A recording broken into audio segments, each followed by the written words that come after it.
Bienvenidos a este canal Predica la Palabra. Que nuestro Señor Jesucristo les bendiga.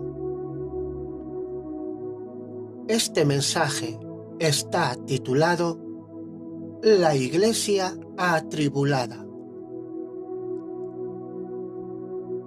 La reunión o el arrebatamiento de los santos en su relación oportuna al misterio de la iniquidad y la revelación del Hijo de Perdición es el centro de la segunda carta del apóstol Pablo a los creyentes en Tesalónica. Es en esta carta que se nos da un vistazo al misterio de la iniquidad por primera vez. Consideraremos esta carta con detalle. Fue escrita para alentar a los creyentes al experimentar gran tribulación, pero permaneciendo fieles hasta la muerte. Pablo, Silvano y Timoteo alabaron a sus hermanos y hermanas por su tolerancia al hacer frente a tal persecución. Su vivir sacrificial se mantuvo como un ejemplo para el cuerpo entero de creyentes. Luego, y a través de los siglos, su tolerancia al hacer frente a la persecución y a la muerte ha permanecido como una luz de aviso. Su ejemplo nos enseña que la realidad de la resurrección es un galardón mucho más certero que cualquier otra cosa que ganemos en esta vida. Al hombre se le ha permitido durante esta era arrepentirse y volverse a Dios para recibir perdón y misericordia. Pero la era está pronta a terminar. La espada de la justicia de Dios y la indignación santa están por caer. El día de su ira se aproxima rápido. Cuando la trompeta final suene, los santos de Dios, vivos y muertos, serán reunidos, y la ira de Dios será vertida sobre aquellos quienes han afligido y asesinado a su pueblo. Pero no sucederá hasta que el pecado del hombre haya llegado a su clímax.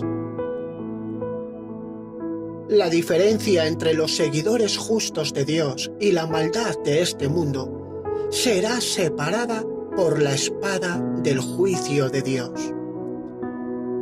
El hombre no tendrá absolutamente una excusa.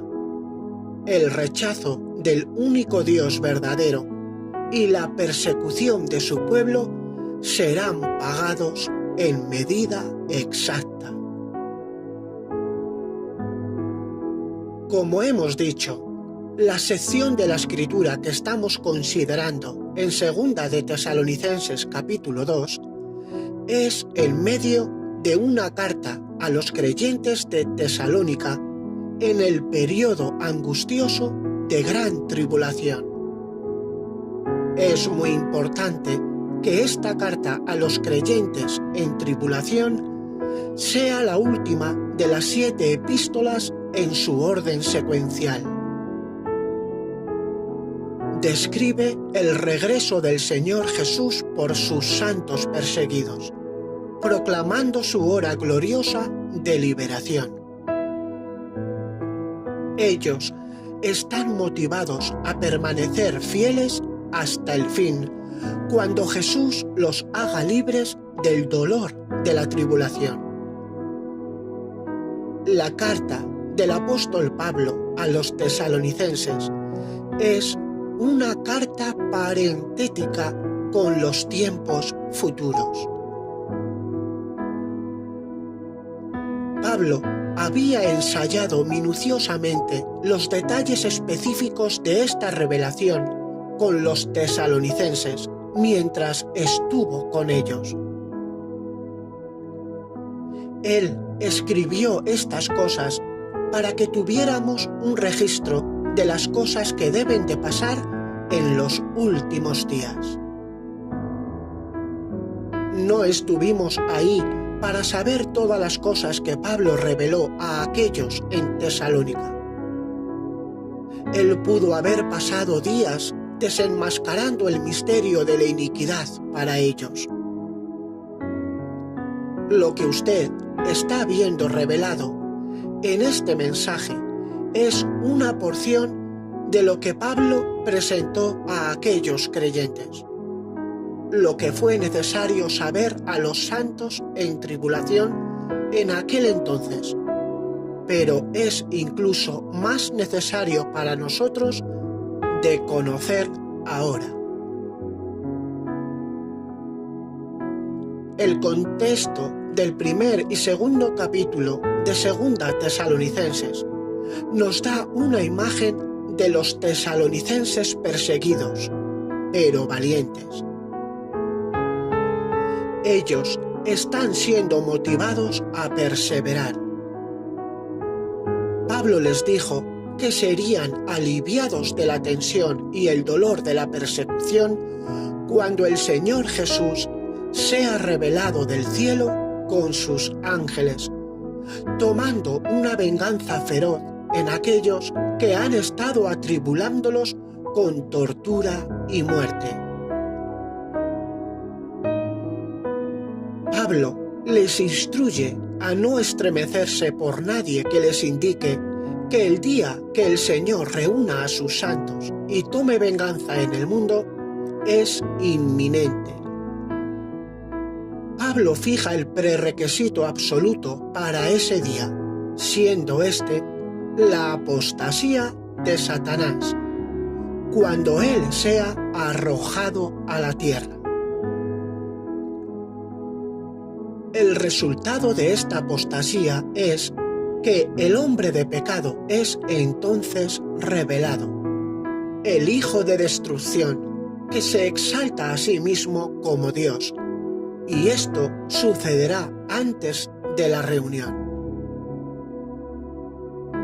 Ningún cristiano debe de ser engañado por nadie que enseñe que el Señor puede regresar en cualquier momento, aunque la intención sea buena. No debemos ser engañados por la razón de que el Señor regresará el 8 del 8 del año 88. Nadie debe ser engañado en pensar que el día del Señor no puede referirse al día que el Señor reúna a aquellos que están vivos y permanezcan para recibirle en el aire. Todo aparece con gran claridad en las dos epístolas a los tesalonicenses, como en Primera de Corintios y en Apocalipsis. Ahora podemos ver que en los últimos 2000 años el regreso del Señor nunca fue inminente. Él no pudo haber regresado hace 100 años. La abominación desoladora mencionada por Daniel, Jesús, Pablo y Juan debe de ocurrir primero. Pablo les recordó que lo que él está diciendo se refiere de vuelta a lo que él les enseñó mientras él estaba en Tesalónica. Ellos ya estaban al tanto del misterio de la iniquidad en acción y lo que lo detiene a su posición en el cielo, hasta que la guerra futura con Miguel y sus ángeles resulte en su expulsión a la tierra. Cuando eso tome lugar, el inicuo será revelado, el cual su venida es fortificada por el poder de Satanás. Ese hombre de pecado será destruido por nuestro Señor cuando Él regrese a establecer su reino en la batalla de Armagedón. Aquellos que amen este mundo más de lo que aman la verdad, se les enviará un poder engañoso del misterio de la iniquidad.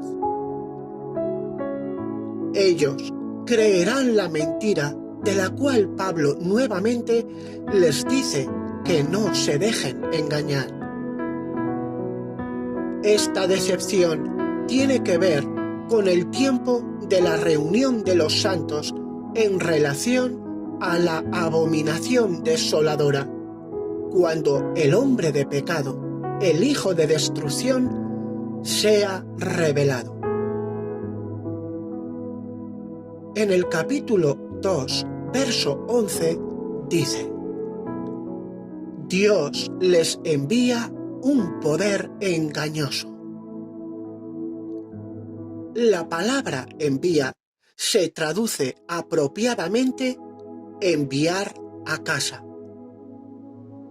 Debido a que algunos prefieren escuchar la voz de los hombres por encima de la voz de Dios, como se registra en las Escrituras, Dios los enviará a casa, donde están cómodos con sus propios engaños y errores convenientes. Todos los que no amen y crean la verdad, sino que hallen su galardón viviendo en el regazo cómodo del mundo de la religión, serán juzgados respectivamente.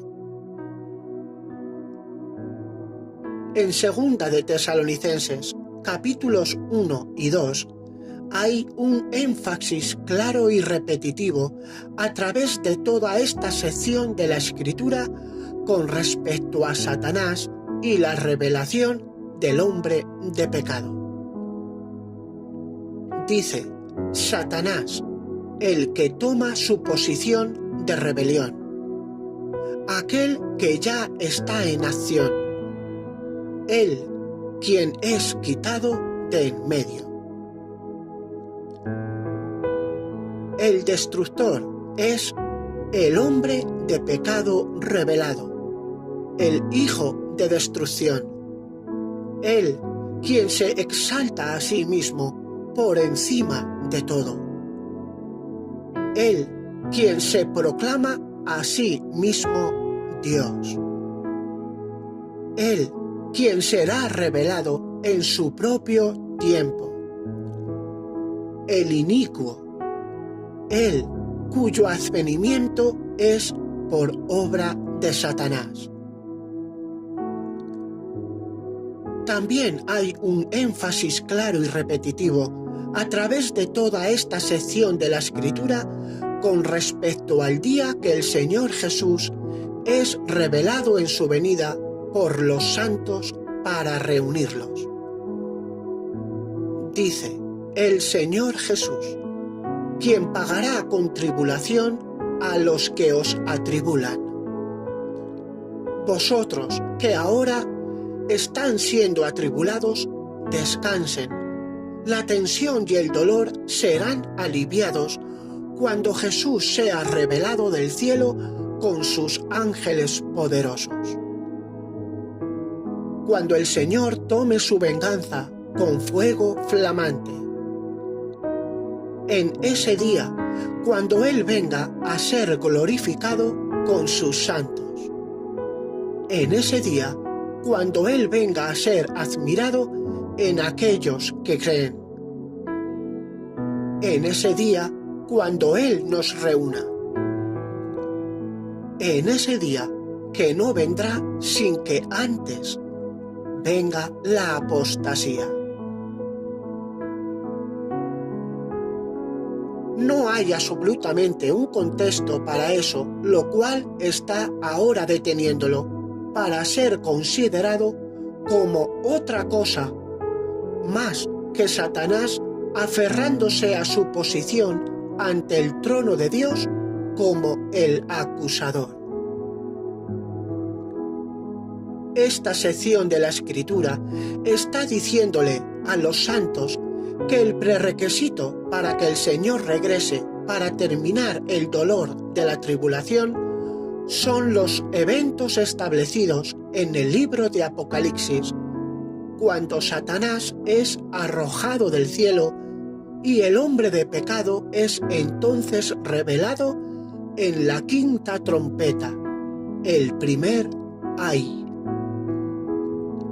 Él no regresará antes de eso.